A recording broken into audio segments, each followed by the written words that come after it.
So hey guys, welcome to my vlog number 5. Wow, 5 already. Okay. In my previous vlogs, we were filming at Diligence Cafe Katipunan. Right now, we're filming at Diligence Cafe Taft. And we have this nice meeting room that you can actually do your vlog shoots at. And of course, meetings. Alright?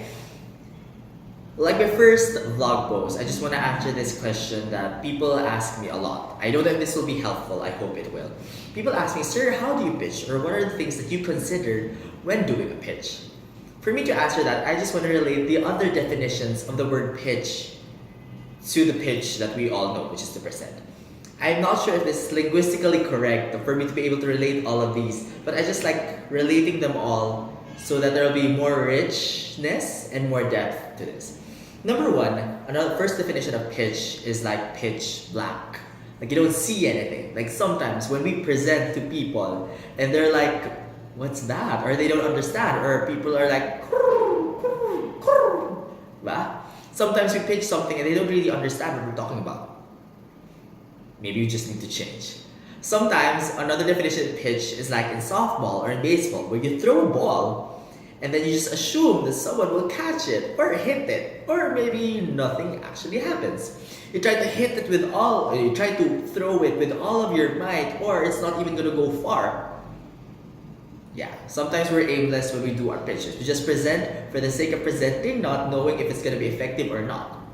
And another definition of pitch, which is I think the richest of all the definitions, is well, like when you pitch a tent. When you drive a nail down, in order for you to pull something up, you're able to build something. And I hope and I pray that when we do pitches, that's how we do it. That we are able to lay down the foundations, that presentation, that pitch day, that pitch moment will be a foundation to eventually have your idea come to life. For me, I give the presentation pitch into 3 points. Whenever I do talks, I would say number 1, it is to present. That you have to present it to people. You should have good presentation skills. Number 2 is to propose or to project. That you propose something to your investors, you propose something to your classmates or to your professor, and you project it to them. Sometimes our fear is that, what if I don't believe that much in my idea? Or there are some holes that they might pick on. Project. Project the confidence. And if they see that you're confident about it, they may not really ask that much anymore. Maybe. And the last is to persuade. That most of the time, our goal when we try to pitch is that we persuade people to believe in us. We persuade people to trust us. We persuade people to, just don't ask questions anymore. Peace. But the goal is, in between of all the lines, you exude that confidence that you know your stuff. And then they just have nothing more to say but I'm just gonna invest in that, I'm gonna believe in that. Another 3 things that you need to consider when pitching is the 3 aspects of communication from Socrates, or is it Plato? Maybe from both. Sorry, I have to get back on that. Ethos, pathos, and logos. So first and foremost, ethos. You have to establish your credibility when you're pitching. Of course, introduce your name, what you do, where you're working for, what you're working on right now, your previous accomplishments, so that they will be able to trust you. It is important for you to establish your credibility when doing presentations, so that the listeners will listen. Oh, okay, I should pay attention. Maybe other people are doing on the phone, but when they hear your name and what you do, they're oh, I know that, I should listen to that. Next is pathos. So this is the emotional tug that you do. Notice how ads right now, they put a konting kirot sa puso. They put a tug in the heart that you would feel sorry for certain people. Some pitches involve people talking about farmers, people talking about fishermen, talking about ordinary folk and how their lives are hard. They do that to have that emotional tug so that the listeners would be more attentive, be more interested.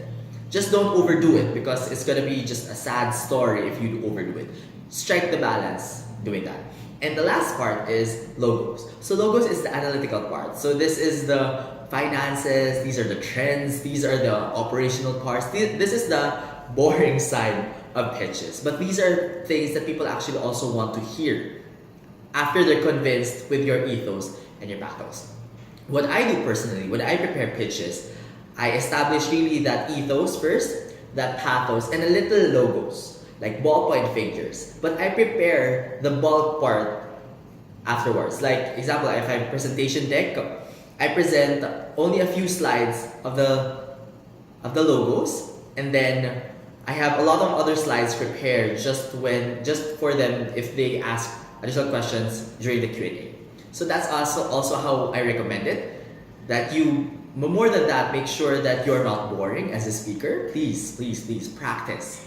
Practice with yourself in the mirror. Try taking videos of yourself. It's awkward. I know this is awkward, but I'm doing it.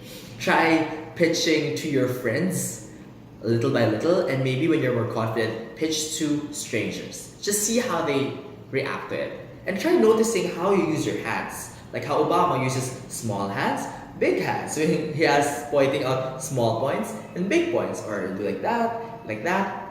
Try to do eye contact to your listeners, that's important. And of course, how you use your other facial muscles, like your eyebrows, your smile, your everything like that. Try to practice all of that. And I hope that if you started pitching like pitch black, you would move on to pitching with force, and hopefully someone hits it or catches, to finally being able to pitch something as a foundation for your idea to come to reality. So that's all for this time. Thank you. If you like this post, please hit the thumbs up, subscribe, and if you want more, or if you have other questions you want me to answer, just type it down below. Thank you so much, and have an awesome, awesome day.